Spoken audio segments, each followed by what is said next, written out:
Одлагањето на преговорите за Македонија и Албанија би можело да има драматични последици по целиот регион, смета еврокомесарот Јоханес Хан. Во интервју за новинската агенција Европа, Хан ја предупреди Франција, која е резервирана за почеток на преговори со Македонија и Албанија, дека го става кредибилитетот на Европската унија и стабилноста во регионот под знак прашалник. Еврокомесарот за проширување и добрососедство потсети дека Македонија веќе една деценија чека пред вратата на Европската унија. Сега кога овој проблем е решен благодарение на политичката храброст и одлучност на двајцата лидери и кога констатираме одличен напредок во внатрешните реформи, би било многу разочарувачко ако отворањето на пристапните преговори повторно се одложи.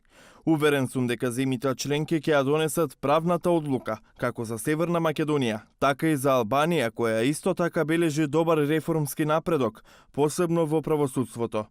Во Берлин задутре ќе се одржи неформален самит посветен на Балканот, но Хан таму нема да присуствува бидејќи проширувањето не е на агендата. Еврокомесарот им порача на скептичните членки да не ја запостават политиката на проширување на Западен Балкан. Соработката и стабилноста на регионот се во срцето на процесот на проширување на Европската унија. Процесот на зачленување е основниот мотор на економските реформи и реформите на правната држава, кои се основа за секаков демократски развој.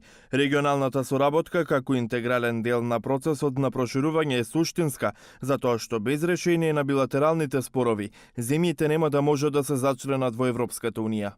На самитот Франција и Германија сакаат на земјите од регионот да им го покажат сопствениот пример на помирување и надминување на споровите.